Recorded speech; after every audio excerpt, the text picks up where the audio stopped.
Hello everyone, I am very glad that you're joining this story. Subscribe, like and comment. Enjoy the story, smile more often. I never thought a family dinner would end with my sister screaming that I stole from her, especially since it was my invention she was trying to claim. But when I filed a lawsuit to stop her, suddenly, I was the villain, and my family asked me to give up my inheritance to make things right. 3 years ago, I found myself spending every spare moment in my garage. By day, I was an engineer working for a mid-sized tech firm. By night, I was a mad scientist hunched over my workbench. My project? A device that could streamline a tedious process in my field. I'll spare you the technical details, but let's just say it was a simple, clever solution to a problem most people didn't even know they had. It wasn't glamorous work. I went through more failed prototypes than I could count, burning through my savings on materials and tools. I barely slept. My fridge was stocked with takeout containers and energy drinks. My social life? Non-existent. But I didn't care. There was something exhilarating about those late-night eureka moments, the kind that made all the setbacks worth it. When I finally got it right, the sense of accomplishment was indescribable. My device worked. Not just in theory, not just on paper. It worked.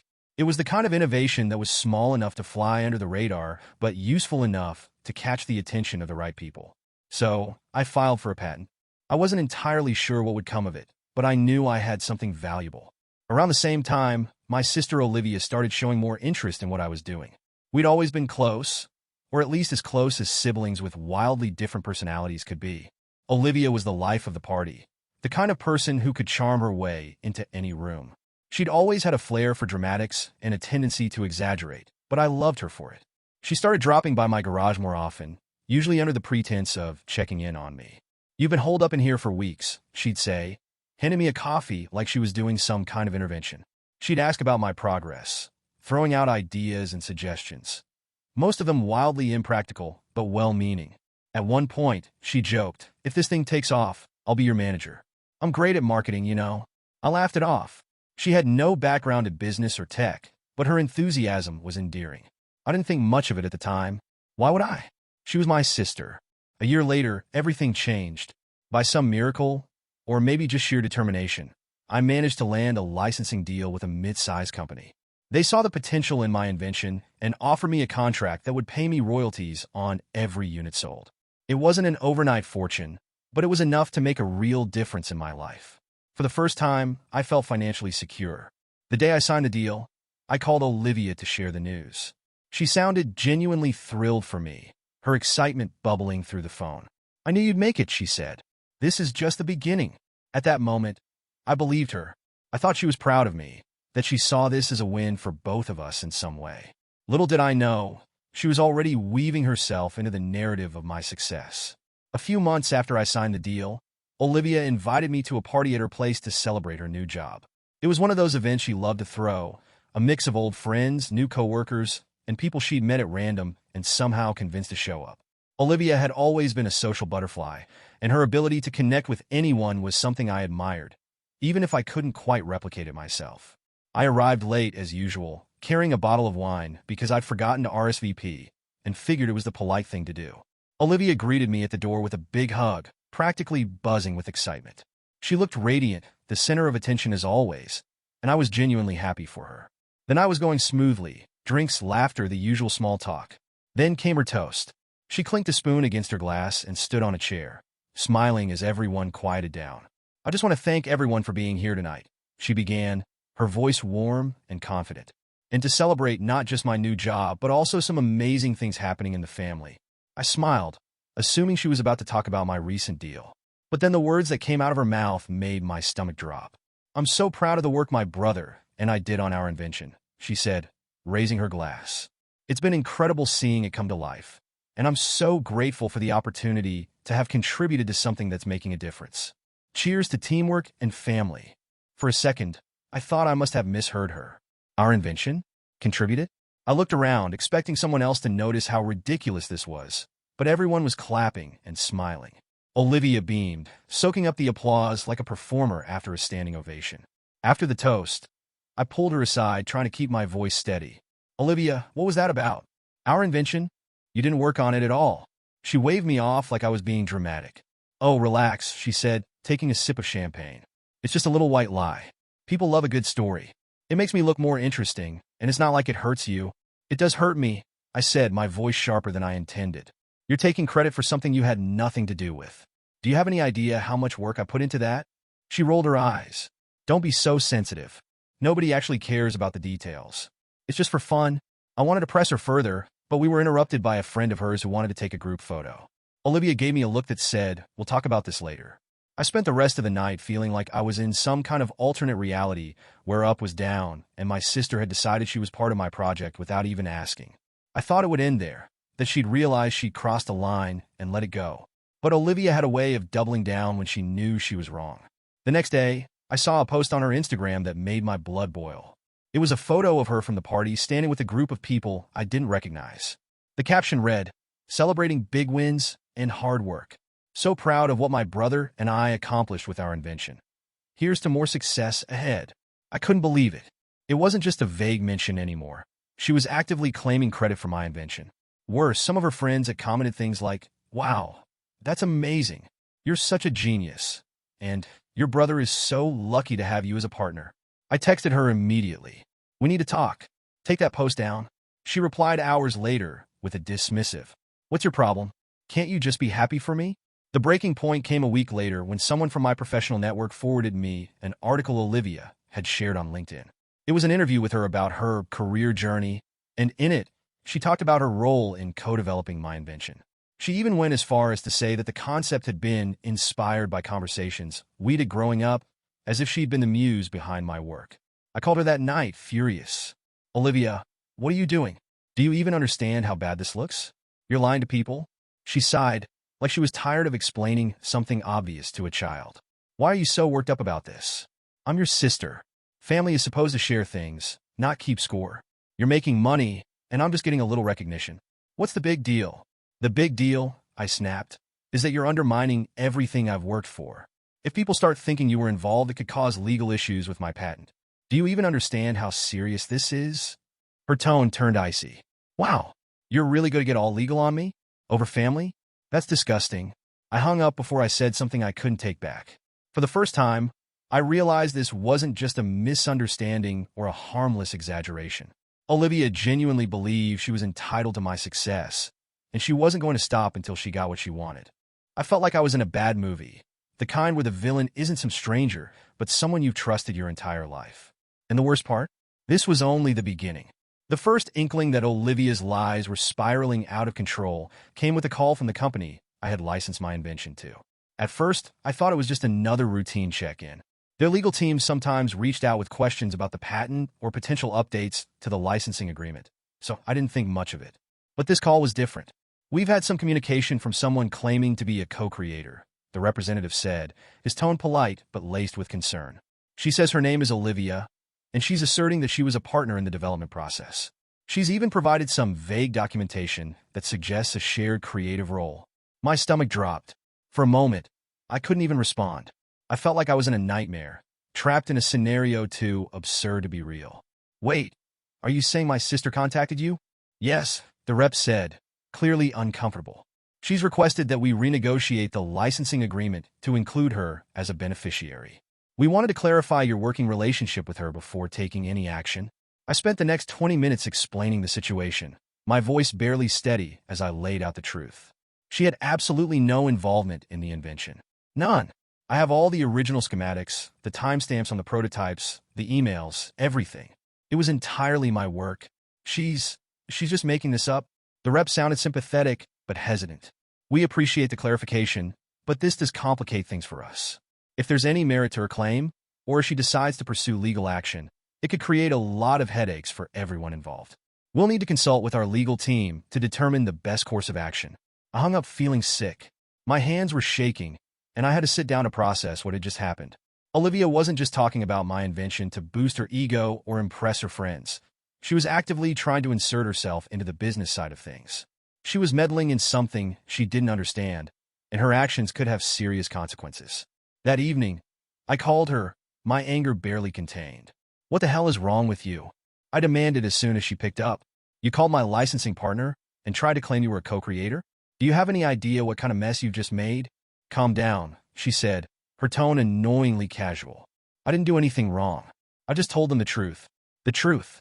I practically shouted. Olivia, you weren't involved in the invention at all. You didn't design it, you didn't build it, and you sure as hell didn't negotiate the licensing deal. How can you stand there and say this is your work? She huffed, as if I was the one being unreasonable. I was involved, just not in the way you're thinking. I supported you emotionally, remember? All those times I came to the garage and cheered you on? That counts for something. I couldn't believe what I was hearing. Are you seriously trying to tell me that emotional support entitles you to a share of my invention? Do you even hear yourself? Her voice turned cold. You're not giving me any credit for the role I played, and that's unfair. If you're not willing to acknowledge my contributions, then maybe I need to explore other options. What options? I asked, already dreading the answer. She didn't hesitate. Legal options. If I have to, I'll take this to court. A judge can decide whether I deserve a share. The word court echoed in my head long after the call ended. Olivia was serious. She genuinely believed, or at least wanted everyone else to believe, that she had a legitimate claim to my invention, and she was willing to drag me into a legal battle to get what she wanted. The next few days were a blur of phone calls and meetings with my lawyer, who assured me I had nothing to worry about. She doesn't have a leg to stand on, he said, flipping through the paperwork I'd provided. You've got the patent, the documentation, and a clear timeline showing this was your work. If she files anything, we'll shut it down immediately. But even with his reassurance, I couldn't shake the anxiety. It wasn't just about winning or losing a potential lawsuit. It was about the damage Olivia was already doing. The company I'd licensed my invention to was starting to lose trust in me. And who could blame them? They didn't know my family dynamics or the history between us. All they saw was a potential liability. When I confronted Olivia again a few days later, I tried to reason with her. Look, you're my sister. I don't want to fight with you, but you have to understand what you're doing. This isn't just some harmless exaggeration. It's affecting my career. You need to back off. She folded her arms, her expression unreadable.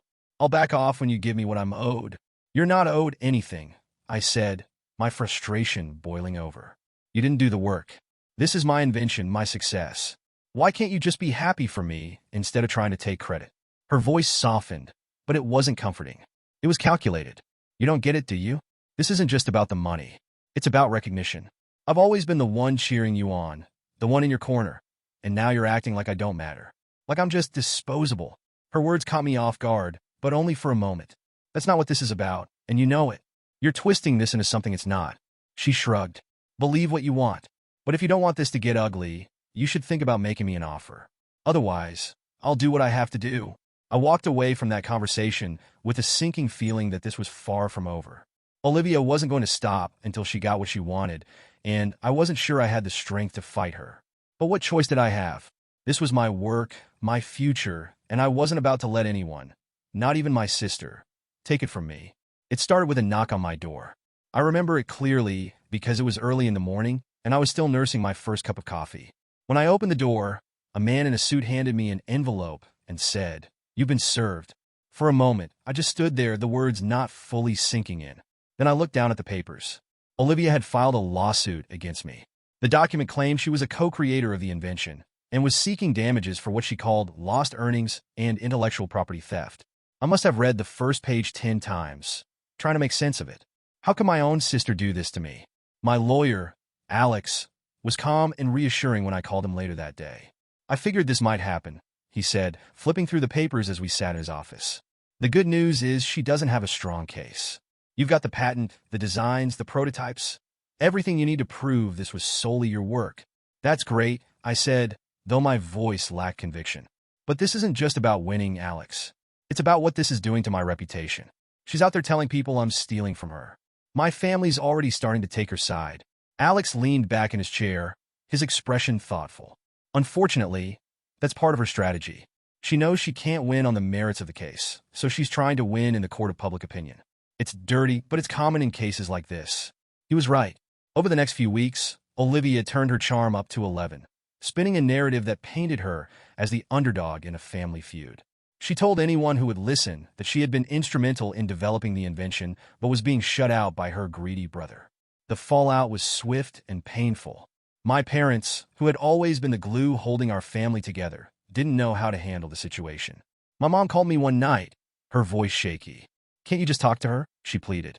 "Maybe there's a way to work this out without going to court." "There's nothing to work out," I said, my frustration bubbling over. Mom, she didn't do anything. She's lying. And now she's dragging me through the mud for money she doesn't deserve. I know, honey, she said softly. But this is tearing the family apart. Maybe if you just gave her a small share, she'd drop the lawsuit. I couldn't believe what I was hearing. You want me to reward her for lying? For suing me? It's not about rewarding her, she said, her voice breaking. It's about keeping the family together. My dad, predictably, took a more pragmatic approach. He called me a few days later with the same plea, though his tone was less emotional and more calculated. Look, I get that you're angry, he said. But think about how much this is costing you. Not just financially, but emotionally. If you settle, you can move on with your life. I shouldn't have to settle, I said firmly. She's the one causing all of this. I'm not going to give in just because it's inconvenient. He sighed heavily. Sometimes it's not about who's right or wrong. It's about what's best for everyone. That line stuck with me long after the call ended. It wasn't about what was best for everyone. It was about what was easiest for them. The legal process was grueling. Even though Alex assured me we were on solid ground, the constant back and forth with Olivia's lawyer was draining. Every new filing felt like a fresh stab in the back. She claimed she had verbal agreements that we would share the profits. She said she had contributed conceptual ideas during our conversations in the garage. None of it was true, of course, but the mere act of disputing these claims was exhausting. I spent countless hours gathering evidence, reviewing emails, and preparing for depositions. The financial toll was significant, too. Legal fees piled up quickly, eating into the money I'd earned from the licensing deal. Meanwhile, Olivia was relentless in her campaign to vilify me. She went on social media rants about how family should come first and accused me of being a sellout who cared more about money than loyalty. She even went so far as to contact some of our mutual friends, trying to sway them to her side. Some of them bought into her story. I started noticing fewer invites to social gatherings, fewer texts from people I thought were in my corner. One mutual friend even messaged me to say, I don't know what's going on between you and Olivia, but it's really sad to see family fighting like this. I didn't have the energy to explain. The worst part was how it affected my relationship with my parents. They tried to stay neutral, but their attempts at diplomacy only made things worse. My mom kept saying things like, "You're both my children, and I just want to see you get along." My dad, on the other hand, was more blunt. "If this goes to trial, it's going to be ugly. Are you sure it's worth it?" I started to feel like they were blaming me for standing up for myself, as if I was the one causing the conflict by refusing to back down. It hurt more than I wanted to admit. In the end, the lawsuit became about more than just the invention. It became a battle for my dignity, my reputation, and my sanity. Olivia wasn't just trying to take credit for my work. She was trying to rewrite the story of who I was. And no matter how painful it got, I knew I couldn't let her win. This wasn't just about money anymore. It was about principle. Each chapter should be no less than 4,500 characters. Let's move on to the next chapter. ####Chapter 7. The Fallout. After that conversation, I stopped attending family events. It hurt, but I couldn't be around people who thought I should sacrifice my success to appease someone who betrayed me. Olivia, meanwhile, played the victim to perfection. She told everyone I was cutting ties over money. My parents even started hinting that they might change their will to even things out. It felt like I was being punished for standing up for myself. The worst part? Some extended family members sided with Olivia, saying I should keep it in the family and just share. It was like they couldn't comprehend that she had done anything wrong. Thanksgiving was always my mom's favorite holiday. She loved the idea of everyone coming together under one roof, sharing a meal, and putting aside whatever differences might exist, at least for one day. So, despite the lawsuit, the accusations, and the general chaos Olivia had stirred up, my mom insisted that we both attend the family Thanksgiving dinner. "It's tradition," she said over the phone, her voice tinged with the hope that this one meal could somehow fix everything. I knew it was a bad idea. The wounds were too fresh, the tension too high. But the thought of disappointing my mom was unbearable, so I agreed to go. As I pulled into the driveway that day, my stomach churned. I wasn't sure what to expect, but I knew it wouldn't be good. The first thing I noticed when I walked into the house was the seating arrangement. My mom had gone out of her way to place Olivia and me directly across from each other at the dinner table. It felt like some kind of forced intervention, as if proximity alone could solve the deep rift between us. I took a deep breath and reminded myself that this wasn't about Olivia. It was about my mom. Olivia arrived late, as always, making a grand entrance like she was walking into a stage play. She was all smiles and faux humility, hugging everyone and apologizing for her hectic schedule. When she finally took her seat, she made a point of looking directly at me and saying, "It's so good to see you, despite everything." I clenched my jaw and forced a tight smile. "Happy Thanksgiving, Olivia." Dinner started off uneventfully enough. Small talk, compliments about the turkey, the usual chatter. But Olivia couldn't help herself. Halfway through the meal, she launched into a carefully crafted sob story about how hard the past few months had been for her. "It's just been so stressful," she said, her voice trembling slightly for effect. "I never thought I'd be in a situation where my own brother would sue me. It's been heartbreaking, really." The room went silent. All eyes turned to me, and I felt a wave of anger rising in my chest. "You're the one who filed the lawsuit, Olivia," I said, trying to keep my voice steady. She tilted her head, feigning confusion. "Oh, come on. You know this all started because you refused to acknowledge my contributions. If you'd just been willing to share." "Share what?" I snapped, cutting her off. "You had nothing to do with the invention. You didn't design it, build it, or even understand how it works. What exactly am I supposed to share with you?" My dad, who had been quietly eating his mashed potatoes, suddenly spoke up. "Can't you just let it go? She's your sister." I turned to him, stunned. "Let it go?" "Dad, she's trying to take credit for something I spent years building. She's lying to everyone, dragging me through a lawsuit, and you want me to let it go?"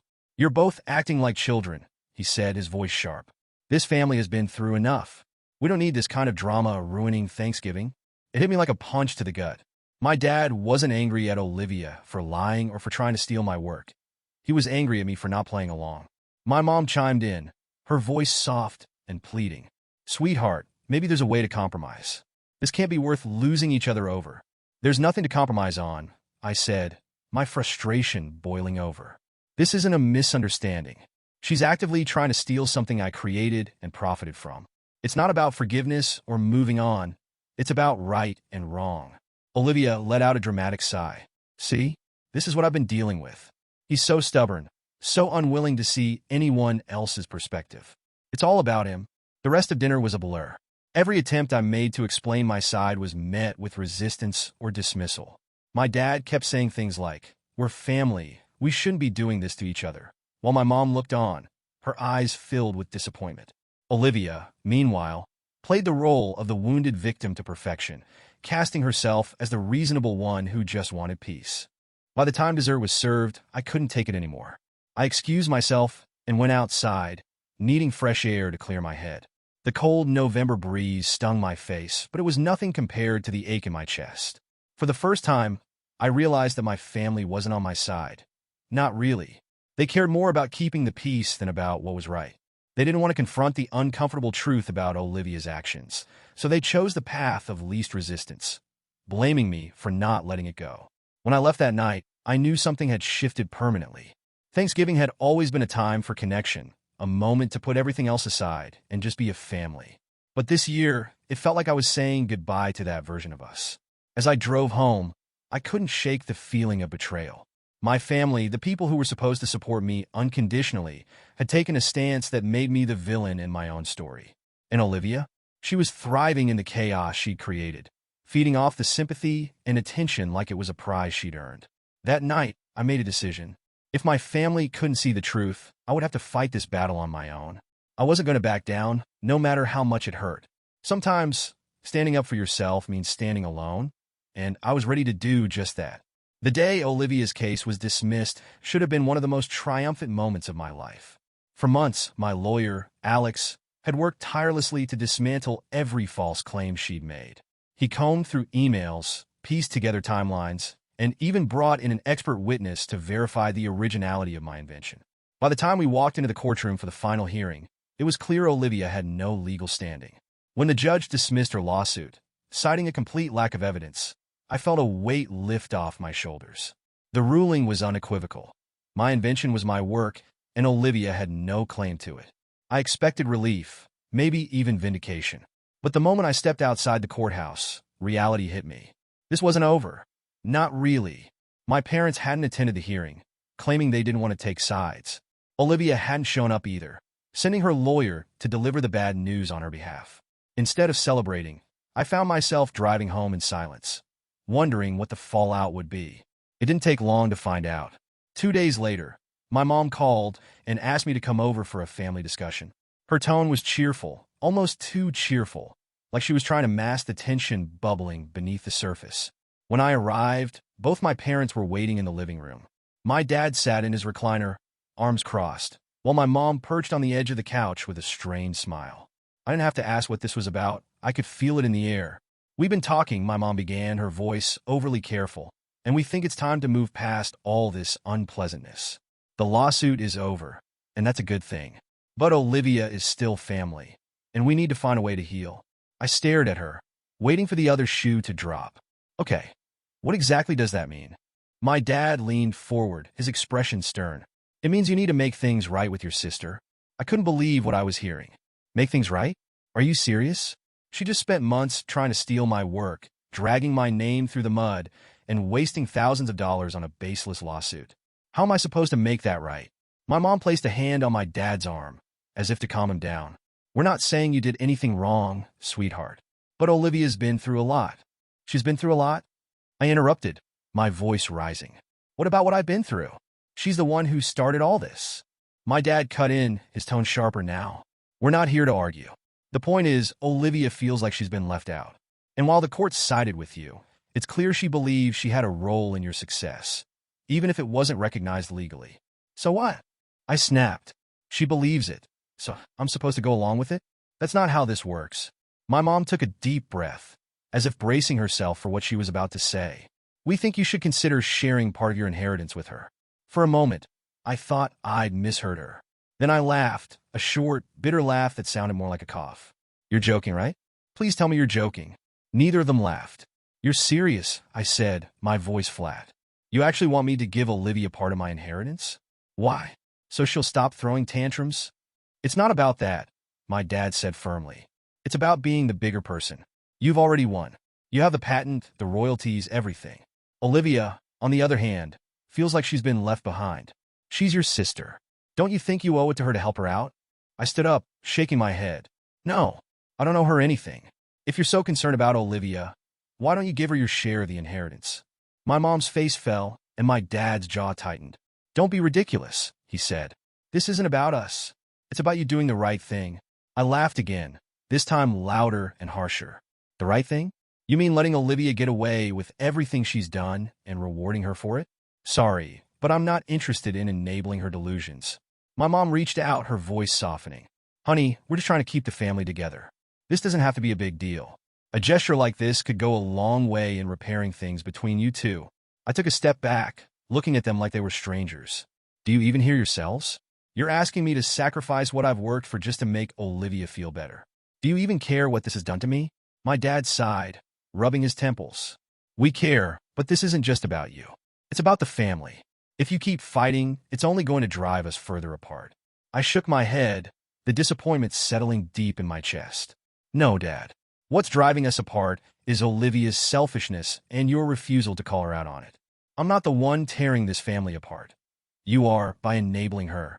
I left without saying goodbye, my parents calling after me as I walked out the door. That night, I replayed the conversation in my head over and over, trying to make sense of it. How had it come to this? How could my own parents, the people who were supposed to have my back, side with someone who had caused so much damage? For the first time, I realized I might never get the validation or support I was looking for from them. They weren't interested in justice or fairness. They just wanted peace, even if it meant throwing me under the bus. As painful as it was, I knew one thing for sure. I wasn't going to give in. If keeping the peace meant sacrificing my principles, then maybe peace wasn't worth it. After that conversation with my parents, I made a decision. I wasn't going to any more family gatherings for the foreseeable future. Every event seemed to turn into an Olivia-centered drama, with me cast as the villain for daring to stand up for myself. It wasn't worth the stress or the pain. At first, it felt strange to miss the usual birthdays, holiday dinners, and random get-togethers that had been staples of our family life. But the more I thought about it, the more I realized those events weren't the same anymore. They were just stages for Olivia to play the victim and manipulate everyone around her. It didn't take long for word to spread that I was cutting myself off from the family. Olivia made sure of that. She wasted no time painting herself as the wounded sister, abandoned by her cold, greedy brother. Every chance she got, she spun the narrative that I was the one tearing the family apart. At one point, she posted a picture of herself and my parents on Facebook with the caption, "Family is everything, even when it's tested." Hoping one day my brother remembers that. The comments were predictably supportive. People I hadn't seen in years chimed in with messages like, "You're so strong, Olivia," and "I can't imagine how hard this must be for you." It made my blood boil. I wanted to reply, to tell everyone the truth about what she'd done, but I knew it wouldn't make a difference. Olivia was a master at controlling the narrative, and I wasn't about to stoop to her level. The worst part was how my parents started acting. They couldn't understand why I was distancing myself, or at least they pretended not to. My mom called me constantly, her voice tinged with guilt. "I just wish you'd come to dinner," she'd say. "Olivia misses you, and so do we. Can't you find it in your heart to move past this?" I couldn't believe she had the audacity to say Olivia missed me. "Mom, Olivia doesn't miss me. She misses having someone to blame for her own failures. I'm not going to sit there and pretend everything's fine while she spreads lies about me." My mom would sigh, always the same tired sigh. "It's just so sad to see this happen to our family. I keep praying you two will find a way to work things out." My dad was less emotional, but equally frustrating. He called me one evening and got straight to the point. "Your mom's worried sick. You need to come to Christmas this year." "Why?" I asked, already knowing where this was going. "Because this is ridiculous," he said. "Olivia is still your sister, and we're still your parents. This feud isn't helping anyone. Maybe if you came, you could clear the air." "Clear the air?" I laughed bitterly. "Dad, Olivia lied, tried to steal my work, and sued me. What air is there to clear?" He was silent for a moment, then said, "You've made your point. You won the lawsuit. Now it's time to move on." I couldn't believe how casually he dismissed everything I'd been through, as if winning the lawsuit had magically erased all the damage Olivia had done. "I'm not the one who needs to move on," I said before hanging up. Then came the hint about the will. My parents never outright said they were planning to change it, but they didn't have to. My dad brought it up during one of our rare phone conversations, dropping it into the conversation like it was no big deal. "We've been thinking about the future," he said, his tone neutral. "With everything that's happened, it might be fairer to split things evenly between you and Olivia." I almost dropped the phone. "Fairer? How is that fair? She tried to steal from me, and now you're talking about rewarding her?" "It's not about rewarding anyone," he said, clearly annoyed. "It's about keeping things balanced. We don't want to create more resentment than there already is." "Resentment?" I snapped.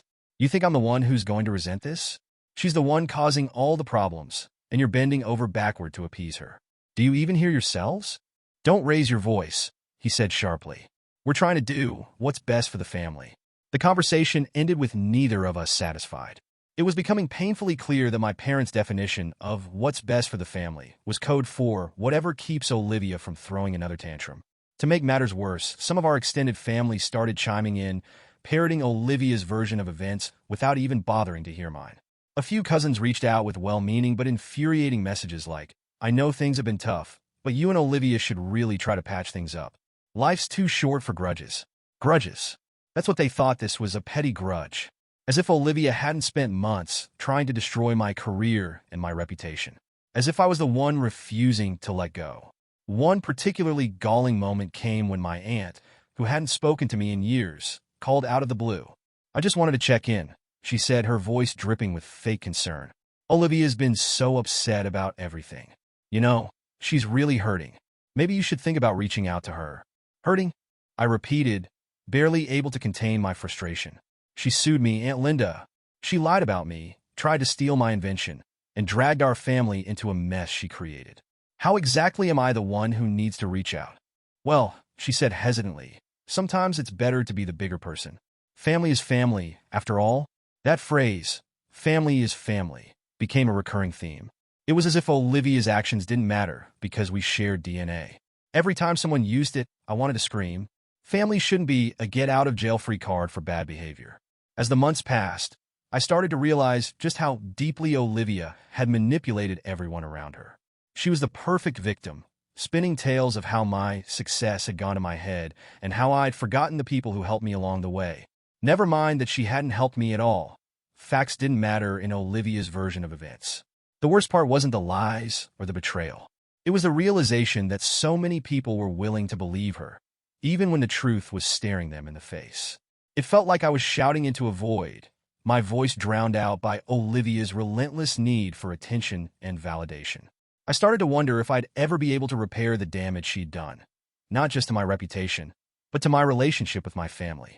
And for the first time, I wasn't sure I wanted to try.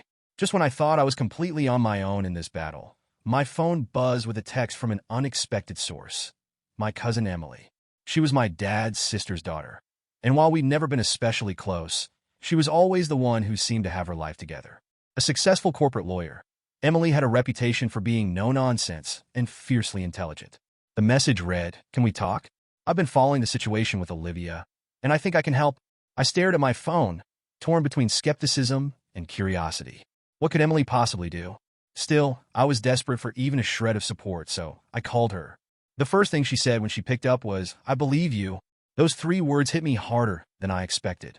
After months of feeling like the world was against me, hearing someone in my family say they believed me was like a lifeline.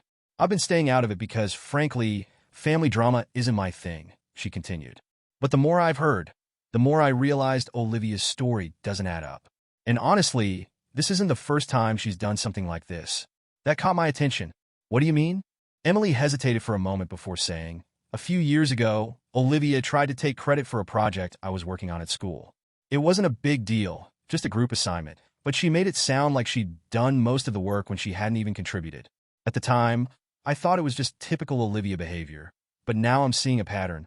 Hearing that Olivia's behavior wasn't new didn't make me feel better, but it did reinforce what I'd been feeling all along.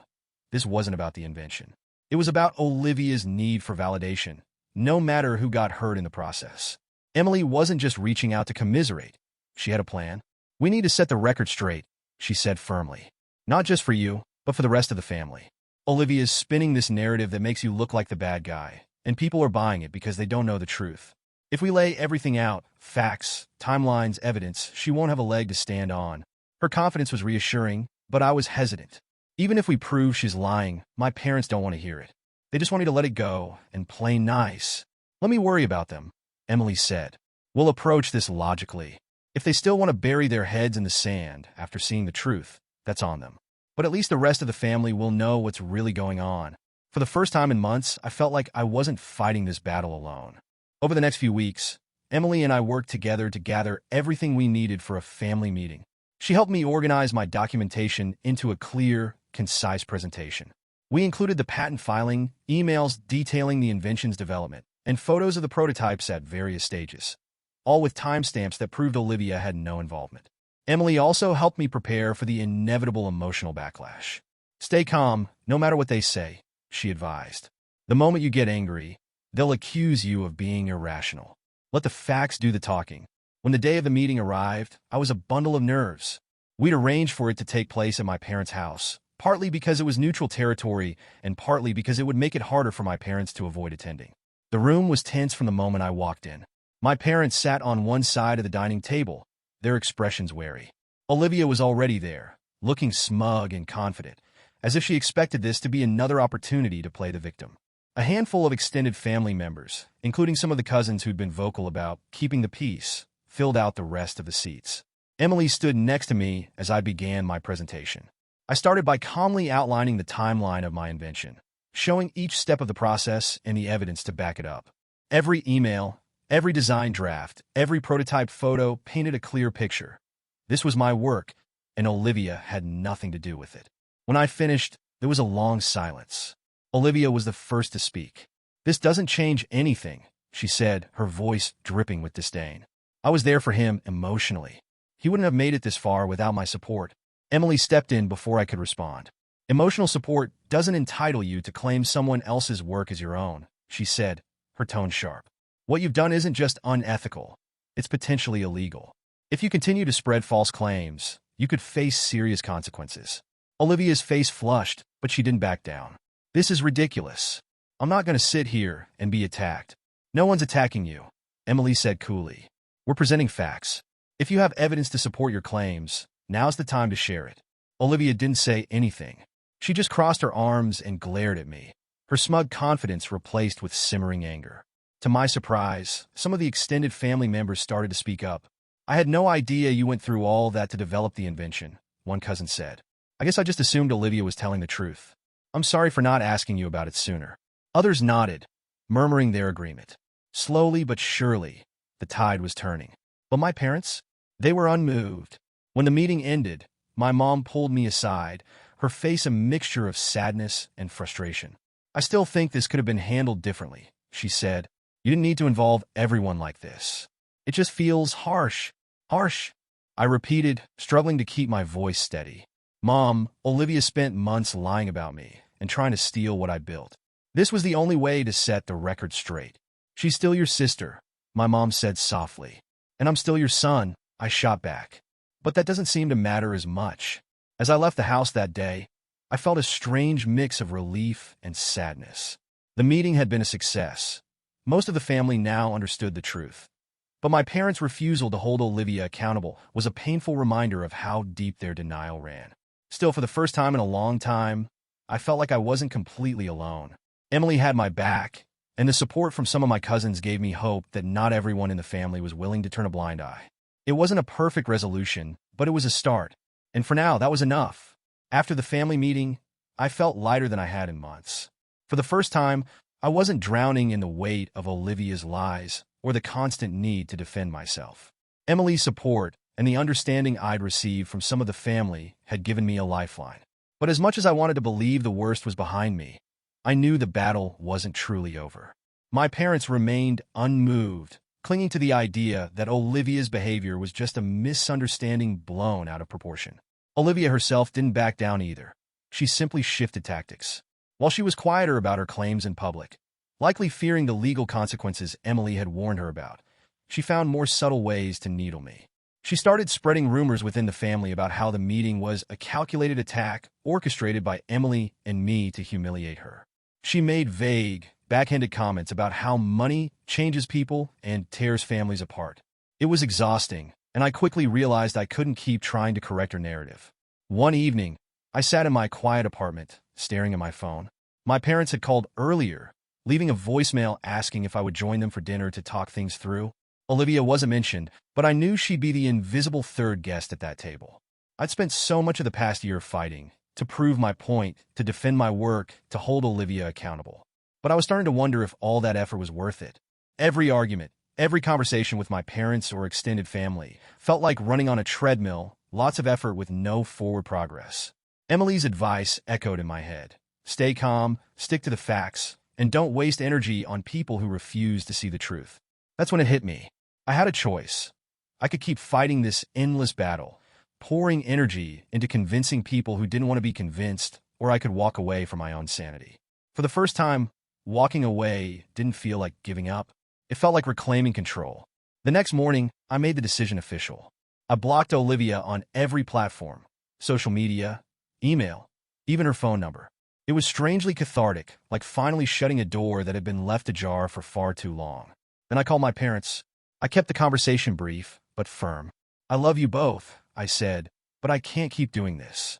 If you want to have a relationship with me, you need to respect my boundaries and accept that I'm not going to reconcile with Olivia. That's non-negotiable." My mom started to protest, but I cut her off. "I'm not asking you to take sides," I said. "I'm asking you to respect that I've made my decision. If you can't do that, we won't have much to talk about." There was a long silence, and then my dad spoke. "Well, think about it," he said, his voice heavy. "But this isn't easy for us either." After that, I threw myself into my work. The company I'd licensed my invention to was gearing up for a new product launch, and I was busy consulting on the next phase of development. For the first time in months, I felt like I could breathe. But walking away from the family drama didn't mean it disappeared entirely. I still heard the occasional whisper from cousins or family friends. Some thought I was being stubborn. Others were quietly supportive. To my surprise, the lack of access to me seemed to have an impact on my parents. At first, they left me alone, likely hoping I'd come to my senses and reach out. When I didn't, they started calling more frequently, leaving messages that sounded less accusatory and more wistful. The turning point came a few months later, when my dad called out of the blue. "We miss you," he said simply. I was cautious, unsure if this was another attempt to push for reconciliation with Olivia. But as we talked, it became clear that wasn't the case.